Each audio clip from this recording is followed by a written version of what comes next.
Remember that an absolute value is a points, and by a point I mean a number, a variable, a value, a points distance from 0. Hopefully, if you know about absolute values, you've heard that it's the point's distance from 0. And an absolute value always results in a positive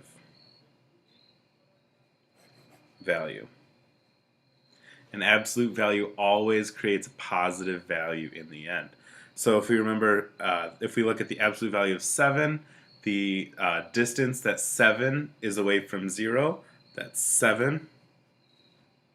The absolute value of negative 3, if we think about that, how far away from 0 is 3? It's 3. And inside absolute values, we can have operations, we can do all sorts of things. So if we take 2 minus 3, that's the absolute value of negative 1, which is the absolute value of negative 1. How far is negative 1 from 0? It is 1 unit. Remember that it's always a positive.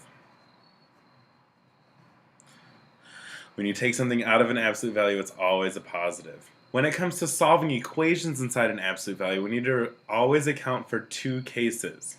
Case 1 being when the contents inside the absolute value are positive or 0. So if what's inside is positive, or if the contents are negative. What do we mean? I'll show you. So if we solve the absolute value of y plus 3 equals 2, we're going to look at two cases. Case 1, when y plus 3, when those contents are positive, y plus 3 equals 2. In case 2, when those contents y plus 3 are negative, or negative 2. So the other side is negative. Now we have two equations to solve. So we subtract 3 from both sides, so y equals either negative 1, or if we subtract 3 from both sides, y equals negative 5. This is a set, so we say that the solution is y equals the set negative 1, comma 5.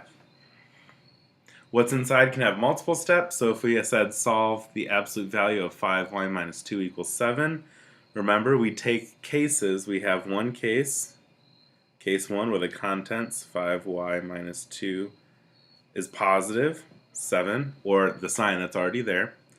And then we have the second case when we take that 5y minus 2 is negative, or we flip the sign of what's on the outside. Now we solve, so plus 2, we have 5y equals 9, divide both sides by 5, we get that y equals 9/5. Fractions are just fine, they're any other number.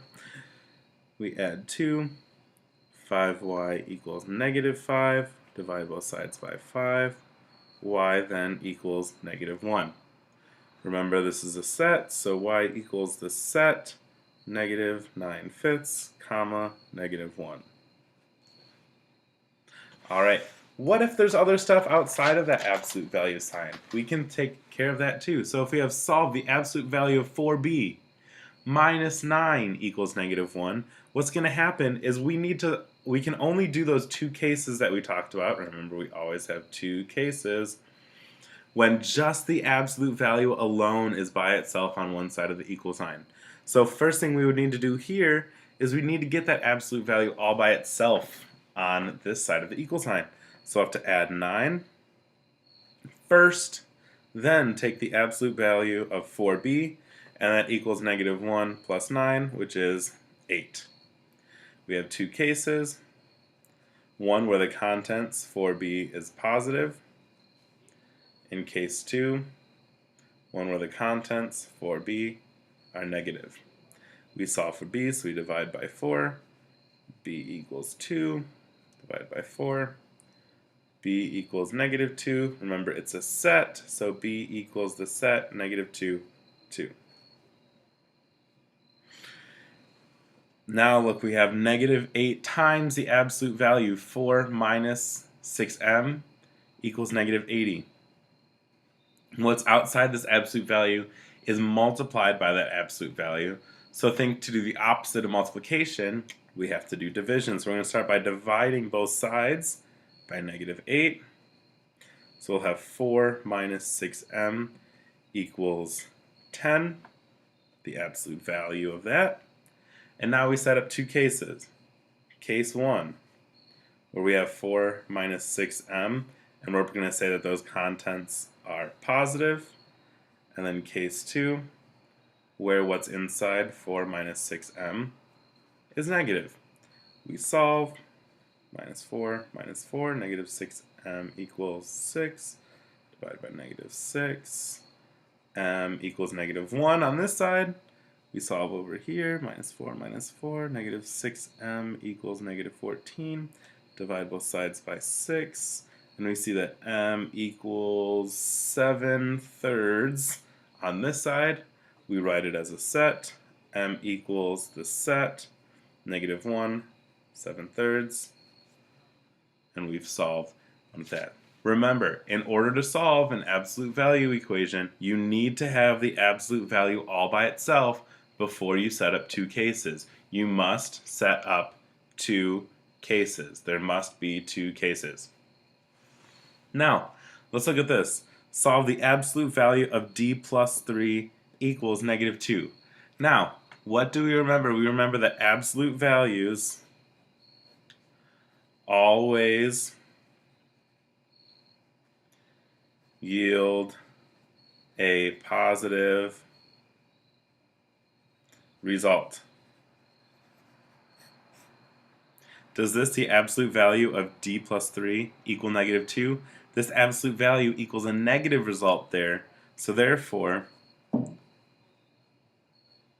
we have no solution for this problem.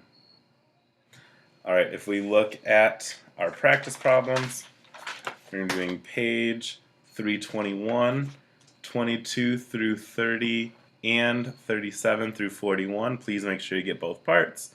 So if we look at 22, when we write the original equation, we need to write the original equation. So the absolute value of n minus 3 equals 5. We set up our two cases, so when the contents are positive and when the contents are negative, we solve, so we add 3, so n equals 8, n equals -2. It's a set, so n equals the set -2, 8. Go ahead and please skip a line. You have all this paper, please use it. And then we go to 23, which is the absolute value of f plus 10 equals 1. We set up our two cases.